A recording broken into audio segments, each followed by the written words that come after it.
Em nome do Pai, do Filho e do Espírito Santo. Amém. Amados irmãos e irmãs, é com muita alegria que nós estamos aqui para juntos estudar e meditar a primeira leitura que a Igreja nos apresenta para este que é o 10º domingo do tempo comum do ano B. Mas antes de começar a ler a leitura, eu quero trazer várias reflexões sobre ela. Esse texto é muito conhecido, Gênesis 3, versículos de 9 a 15. Vou fazer algumas perguntas aqui que eu vou buscar respondê-las no vídeo. Qual foi o fruto que Adão e Eva comeram? Foi uma maçã? E por que o povo coloca a expressão maçã? O que a gente pode entender disso aqui? Outra coisa, por que na verdade, se Deus ele é puramente espírito, frase do Catecismo da Igreja Católica, nós estamos vendo que Deus anda no jardim. Deus tem pés? Outra pergunta interessante. Por que Adão e Eva sentiram medo? Essa nudez quer dizer alguma coisa? Por que uma serpente? Parece que Deus tem ódio de serpentes. Isso quer dizer agora que a gente tem que ficar longe de serpente? Ou, por exemplo, um biólogo que cuida de serpente, ele está equivocado também. Uma última questão. Quem pisou a cabeça da serpente? Foi Maria ou foi Jesus? Eu sei que essas perguntas talvez trouxeram você a esse vídeo e eu prometo que eu vou buscar respondê-las até o final dele. Mas vamos lá ler então o texto. O texto diz assim: Depois que o homem comeu da fruta da árvore, o Senhor Deus chamou a Adão dizendo: Onde estás? E ele respondeu: Ouvi tua voz no jardim e fiquei com medo, porque estava nu e me escondi. Disse-lhe o Senhor Deus: E quem disse que estavas nu? Então comeste da árvore, de cujo fruto te proibi comer? Adão disse: A mulher que tu me deste por companheira, foi ela quem me deu do fruto da árvore e eu comi. Disse o Senhor Deus à mulher: Por que fizeste isso? E a mulher respondeu: A serpente enganou-me e eu comi. Então o Senhor Deus disse à serpente: Porque fizeste isso, serás maldita entre todos os animais domésticos e todos os animais selvagens. Rastejarás sobre o ventre e comerás pó todos os dias de tua vida. Por inimizade entre ti e a mulher, entre a tua descendência e a dela. Esta te ferirá a cabeça, e tu lhe ferirás o calcanhar. Amados irmãos e irmãs, já vou pedindo desculpas se o vídeo ficar muito longo, porque eu tenho muita coisa para falar. Mas antes eu peço a você, se possível, se inscreva aqui no canal, tá bom? Deixe aqui a sua curtida, ative as notificações, deixe seu comentário e compartilhe esse vídeo com mais pessoas. Vamos aí divulgar ainda mais esse trabalho, tá bom? Muito obrigado. Vamos lá então para o estudo do texto. Mas antes, vamos para a história do texto. Quando é que Gênesis foi então composto? Poucas pessoas sabem disso. E saber disso vai iluminar muita coisa aqui dentro daqui a pouquinho. O povo de Deus, tudo começa lá na época do reinado de Salomão, né? Na verdade, o povo tinha uma vida tribal, eram tribos de Israel. Depois o povo pede a Deus, venha um rei. Nós vamos ter aí alguns reis, como por exemplo Davi, como por exemplo Salomão. Salomão morre, o reino se divide em dois, reino do norte, reino do sul. E o reino do norte, ele tinha como capital Jerusalém. Em um certo momento da história, ali por volta do ano 600 a.C., o reino do sul ele recebe uma invasão do império, o chamado Império Babilônico. Na verdade, esse Império Babilônico ele invade o reino duas vezes. Na primeira vez ele leva algumas pessoas, depois da segunda vez ele destrói Jerusalém e leva outras pessoas também. O povo de Deus vai então ficar na Babilônia durante cerca de 60, 70 anos, um bom tempo. E lá, pensa aí comigo que tínhamos um tempo em que as pessoas elas tinham cerca de 40 anos de expectativa de vida. Então, passar mais do que 40 anos quer dizer que o povo que estava na Babilônia, que tinha ido para a Babilônia, já estava morrendo. E quando eles veem que eles vão morrer, que alguns já estão morrendo, eles começam a se preocupar. Nós precisamos deixar registrada a nossa fé. Nós precisamos deixar registrada a nossa teologia, a nossa forma de enxergar a Deus. Então, é nessa época que boa parte dos livros bíblicos, os iniciais, começam então a serem redigidos. Perceba que isso faz total sentido. O texto de Gênesis também foi escrito neste aspecto. Mas, porém, todavia, entretanto, o capítulo 3 de Gênesis, ele não foca, por exemplo, no culto. Deixa eu dar um exemplo bem claro para vocês. Nós temos ali em Gênesis 1 um relato da criação do mundo. Em Gênesis 2 é um outro relato. Se você comparar eles dois, passa esse exercício de casa, né? Gênesis 1, você vai perceber um Deus que é muito poderoso, que diz o quê? Faça-se e a luz é feita. É algo bem majestoso. Enquanto Gênesis no capítulo 2, quando vai falar que Deus cria, Deus parece um jardineiro. Deus modela o homem do barro, né? Deus caminha juntamente com o ser humano. Deus parece que faz uma cirurgia em Adão, né? Tira uma costela e faz surgir uma mulher. Então nós vemos um Deus muito mais próximo do ser humano no capítulo 2, mas um Deus muito longe ainda e muito majestoso no capítulo 1. Isso se deve porque foram provavelmente dois grupos diferentes que escreveram esses relatos. Claro que ambos foram inspirados pelo Espírito Santo. Eu não estou duvidando da inspiração de Deus, mas eu estou analisando aqui que foram mãos diferentes que escreveram. Enquanto no capítulo 1 foi escrito provavelmente por uma tradição que nós chamamos de tradição sacerdotal, que é uma tradição voltada para o culto, voltado para o templo, por isso Deus aparece tão majestoso. No capítulo 2 e também, por exemplo, no capítulo 3, nós temos aquilo que chamamos de tradução já vista, né? Que na verdade ela foca na graça de Deus. E também ela busca explicar o sofrimento humano. E por que explicar o sofrimento humano? Lembra que eu falei agora há pouco, o povo de Deus estava ali na Babilônia, sofrendo? Eles se perguntavam sempre, por que Deus permitiu isso? Por que Deus permitiu uma maldade tão grande? Por que Deus permitiu Jerusalém ser destruída? Por que Deus nos permitiu sofrer aqui na Babilônia? E a grande resposta é o pecado. É que o homem tem culpa. É que o homem, em algum momento na história, quis dar um não a Deus.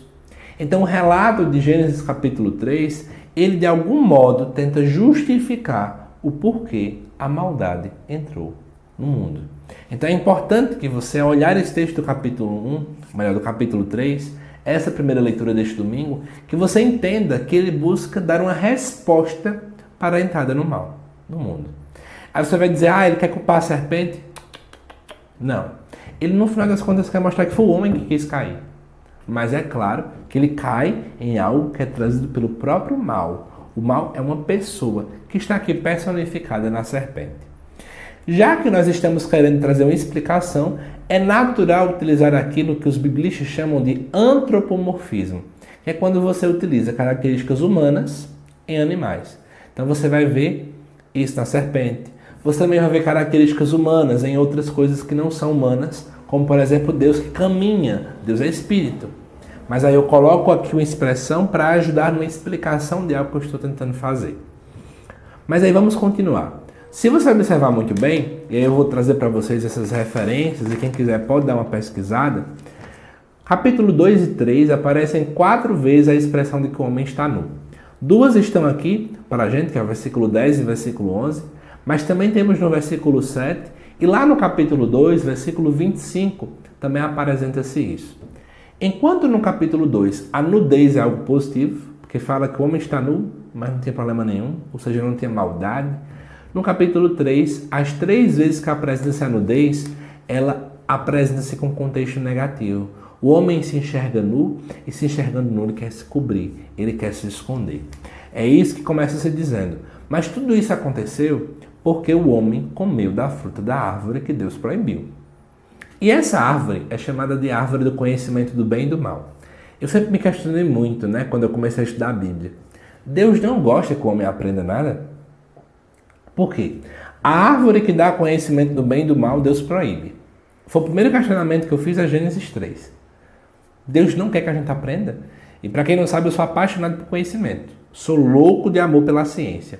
Então, eu ficava pensando, Deus é contrário à ciência? Aí você vai e olha, por exemplo, um texto de São João Paulo II que diz que a fé e a razão andam de mãos dadas. Eu digo, como é que eu posso entender isso aqui? Aí quando nós vamos voltando e vamos estudando bem, a gente vai compreendendo. A árvore do bem e do mal, ela simboliza, olha aí, ela é um símbolo de uma realidade bem específica, de que quem dela comer poderia discernir por conta própria o que é o bem e o que é o mal. E é aí onde está o problema. Porque a partir do momento que eu conseguir definir o que é bem e o que é mal por conta própria, quer dizer que eu sou o detentor da verdade. E que, portanto, eu sou o bem por excelência. Entende? E só Deus ele é bem por excelência. Só Deus é verdade. Então somente ao olhar para Deus é que nós conseguimos saber o que é bom e o que não é bom. O homem, quando buscou comer desta árvore, o simbolismo do texto quer mostrar isso, é que dentro do coração do homem ele queria ser dono da verdade. E aí vamos trazer para o tempo de hoje, é o que mais acontece. Quando você começa, por exemplo, a ver pessoas, vamos ligar aí, por exemplo, as IAs, as inteligências artificiais, tem pessoas que vão dizer, no futuro a gente não vai precisar mais de nada. Olha essa frase parece pessoas donas da verdade. Tem pessoas aí multimilionárias que dizem, eu não preciso mais de ninguém. Olha aí, a pessoa se tornando automaticamente independente, não precisa mais dos irmãos, ela está indo contra a criação de Deus. E, portanto, mais alguém que quer ser dono da verdade. No final das contas, esse é o desejo de muita gente. Não precisar de ninguém, ser completamente dono do próprio nariz. Então, não vamos julgar Adão e Eva não, porque ainda hoje esse desejo existe no coração de muita gente. E aí o que acontece? Eles foram seduzidos, caíram na sedução por vontade própria, porque o pecado nos seduz, o diabo nos seduz, mas quem cai sou eu. Então nada de jogar a culpa pro diabo, que é assim a gente que faz isso, né? Coloca a culpa pro diabo e diz eu caí porque o diabo foi que me atentou. Sim, ele te atentou, mas quem caiu foi você. Então crie vergonha na cara e assuma, né, os seus problemas, porque é você que está querendo cair no pecado, é você quem quis realmente ir lá e cometer o pecado, não é o diabo, ele apenas tenta. Mas aí Deus chama Adão. E é interessante perceber que Deus, chamando Adão, ele não diz assim, ô Adão, o que foi o que você fez? Ô Adão, na verdade Deus já sabia, né? Mas Deus apenas diz, onde estás? E aí é a parte mais bonita para começar esse texto. Quando Deus diz onde estás, é porque Deus está mais preocupado, não é nem tanto com o pecado de Adão, mas é da sua proximidade para com ele. Ou seja, tipo, Deus dizendo assim, Adão, tu não está mais perto de mim não, né? Estou sentindo tua falta. Talvez a primeira consequência que o pecado faz na gente é isso, é a distância de Deus. Adão estava longe de Deus. Adão não estava próximo. Que dor isso, né? E aí, é interessante que Adão responde, portanto, Adão mesmo diante do pecado, Adão consegue ouvir a voz de Deus. Então o pecado não impossibilita o nosso diálogo, o pecado não nos faz não entender mais a voz de Deus, pelo contrário, a gente entende, mas agora eu sinto vergonha e sinto medo. É isso que ele vai dizer. Ele diz, ouvi tua voz. Fiquei com medo, porque estava nu. Ele se esconde por vergonha. Então, duas palavras-chave aqui vão agora entrar na realidade aqui do texto. Vergonha e medo. O pecado faz isso. Tira a intimidade e gera em nosso coração vergonha e medo. E, amados irmãos e irmãs, diante desta realidade, né, eu quero chamar a atenção de vocês que Deus criou o homem não para que ele ficasse sozinho, mas agora o homem se afasta. O pecado gera solidão, o pecado gera isolamento. Inclusive é isso que vai acontecer daqui a pouco. Adão culpa Eva, Eva culpa a serpente, então você vai se distanciando dos irmãos. Ou seja, o pecado sempre gera solidão, isolamento, que é o contrário do vínculo da caridade, que é tão bem falado dentro do Novo Testamento. Tá bom? E aí, amados irmãos e irmãs, eu quero pontuar então aqui agora, antes de continuarmos, que fruto é esse? Foi uma maçã, né? Geralmente aí a iconografia coloca maçãs. Se você jogar na internet vai ver aí uma imagem de Adão e Eva pegando numa maçã. De onde é que surgiu essa história? Na verdade, gente, eu não trouxe nem aqui todos os contextos, mas no início nunca falava nada de maçã. Mas numa tradução para a Vulgata, que foi a tradução que São Jerônimo fez para latim, ele usou uma palavra que dava um certo indicativo de ser algo parecido com a maçã. Então muita gente associou a isso.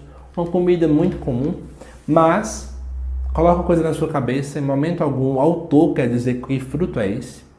Porque lembrando, isso aqui é um texto que tenta explicar algo, então é uma construção narrativa e não necessariamente algo que aconteceu desse jeitinho ao pé da letra. Tá certo? O que mais importa é a teologia que ele está querendo mostrar. Mas aí vamos continuar. Lembrando, compartilhe esse vídeo com mais pessoas, tá bom? Se você chegou até aqui e está gostando, agradeço muito, é uma forma de você divulgar este trabalho.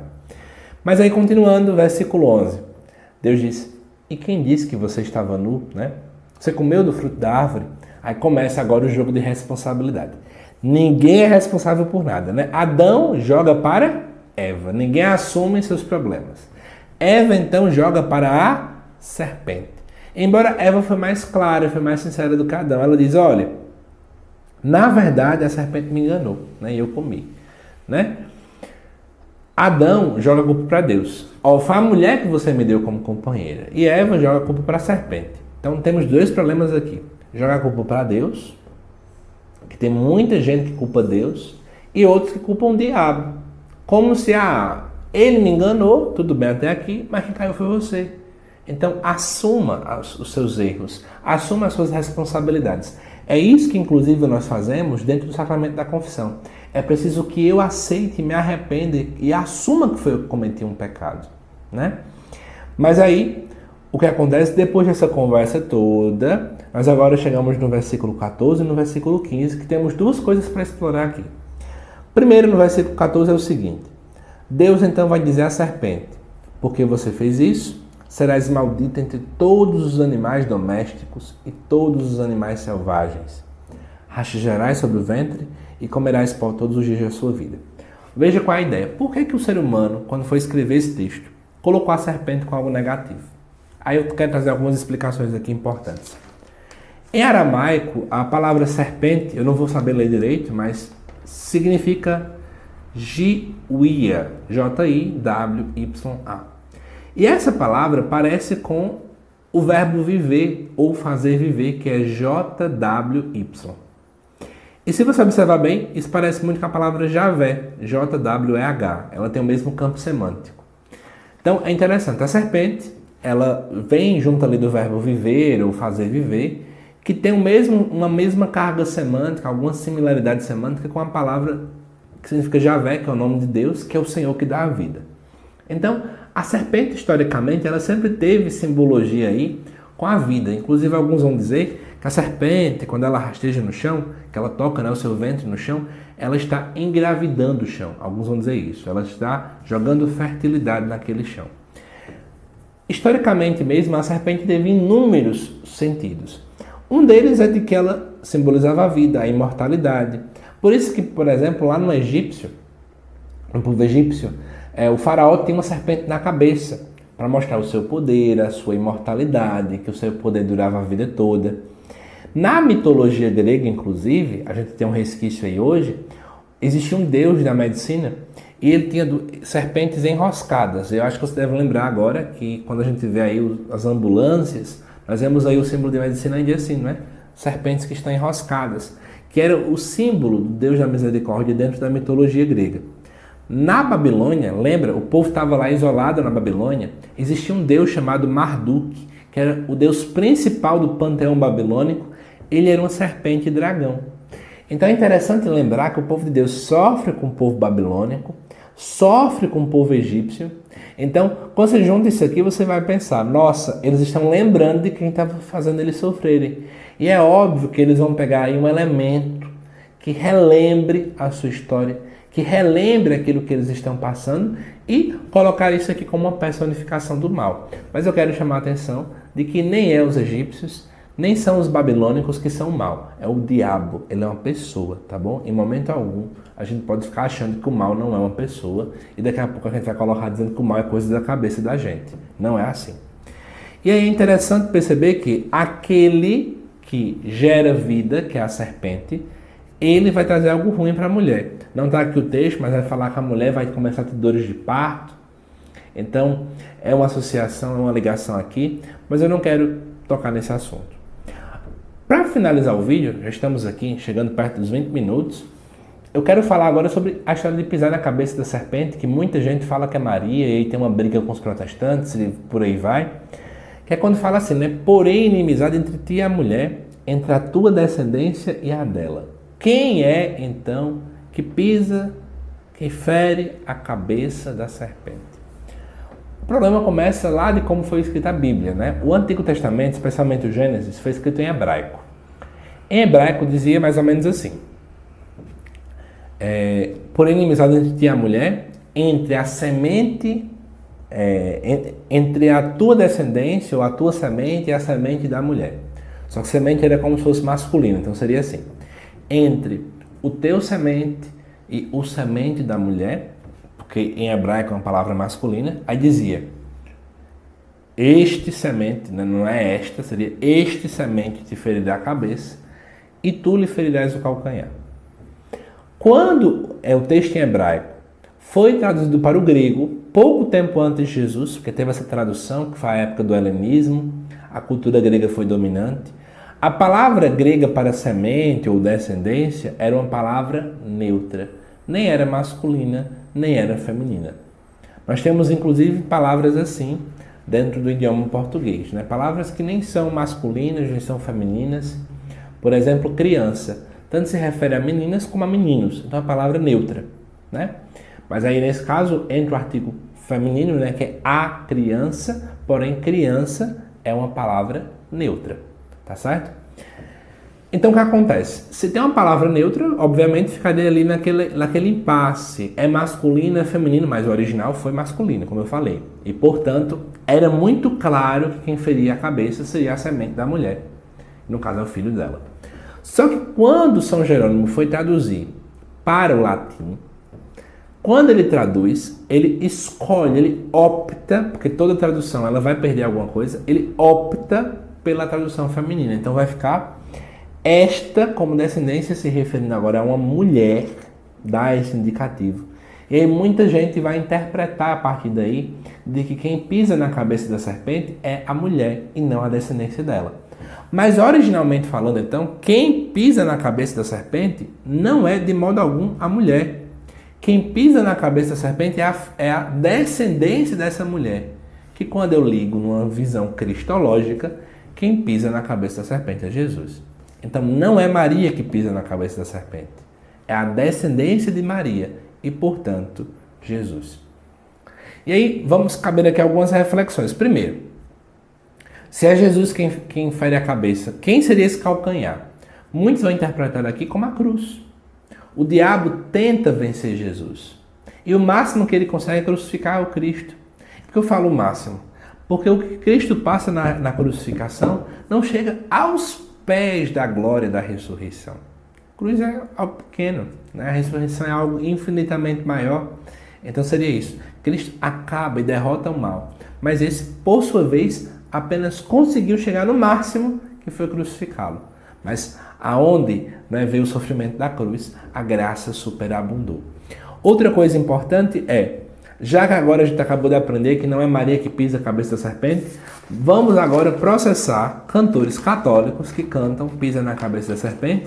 Vamos agora quebrar as imagens que mostram Maria pisando na cabeça da serpente. É isso? Claro que não. Primeiro que num contexto histórico, muitas dessas coisas, especialmente das imagens, elas são catequéticas, especialmente para um grupo de pessoas que não leem, que não têm um acesso aprofundado a um estudo como esse. Embora, claro, como eu falei, esse estudo aqui está aberto para todo mundo. Um católico que assistir esse vídeo, espero eu, que consiga entender muito bem o que eu estou falando. Mas, como eu disse, as imagens elas são educativas, né? Então as imagens elas nos apontam para uma realidade muito mais além. Então a gente tem que refletir sobre isso. Porém, gente, vamos agora ampliar nossa visão. Todos nós que participamos, né, do corpo e sangue de Cristo, ou melhor, do corpo de Cristo, que é a igreja, nós também recebemos algumas graças, né? Assim como Cristo, a gente também acaba pisando a cabeça da serpente. Quando eu busco a santidade, quando eu busco não pecar, quando eu venço a tentação, quando eu vou me confessar, eu estou também pisando a cabeça da serpente. Então, digamos que o texto indica o Cristo que pisa na cabeça da serpente, mas nós participamos desse pisar, deste ferir a cabeça da serpente. Entende? Então, olhando por esse ângulo, Maria também pisa, como eu também piso. Então não é absurdo pensar dessa forma. Agora eu quero deixar muito claro, o texto indica Jesus, mas não é absurdo refletir por esse caminho uma visão mais eclesial, que nós participamos então por sermos corpo de Cristo. Mas, me permito então agora finalizar este vídeo fazer algumas perguntas para vocês de reflexão. Até porque eu sei que tem padres que acompanham esse vídeo, tem pessoas que fazem aí reflexões da palavra, tem pessoas que buscam estudar com esses vídeos aqui do canal para a liturgia do domingo. Então eu quero também dar, de certa forma, alguma ajuda a vocês aí para meditação, tá bom? Não esquece de deixar aqui um comentário se vocês gostaram do vídeo mais longo, que esclareceu tudo. Se tiverem, inclusive, alguma dúvida, podem deixar aqui a pergunta de vocês. Mas, quais são as perguntas que eu trago à luz desse texto? Primeiro, Jesus perguntou a Adão: onde estás? E nós? Onde estamos? Longe de Deus? Longe da sua graça? Longe do seu amor? Longe da sua misericórdia? Onde eu me encontro? Onde eu estou? Será que eu também tenho parado para ouvir a voz de Deus, ou acho que por causa do pecado ele não me escuta, ele não me ama, ele me rejeita? Será que temos tido medo e vergonha de Deus diante do que fazemos? A boa vergonha é aquela que me gera, me leva a ir para o sacramento da confissão, por exemplo. É preciso também se envergonhar dos meus pecados, mas não para se esconder de Deus, mas para recorrer a Ele. Será que eu quero ser como Deus, no mau sentido? Ou seja, será que eu quero ser dono da verdade? Ou eu compreendo que só Ele é a verdade absoluta? Eu quero também buscar a vida a partir de quem? Da serpente, que o seu nome também simboliza vida. Então tem gente que busca a artimanha de buscar uma vida boa indo pelo caminho do mal. Ou será que eu busco com aquele que é capaz de me dar a vida com V maiúsculo, que é a vida eterna? E outra coisa, para finalizar esse texto, será que eu estou buscando também, com a minha vida, buscando a santidade, ferir a cabeça da serpente também, da mesma forma como eu coloquei aqui para vocês? Espero que tenha ajudado muito. E já convido você, a mais uma vez compartilhar esse vídeo com mais pessoas, e te desejo um santo e abençoado domingo, à luz desta primeira leitura. Que Deus te abençoe e até mais.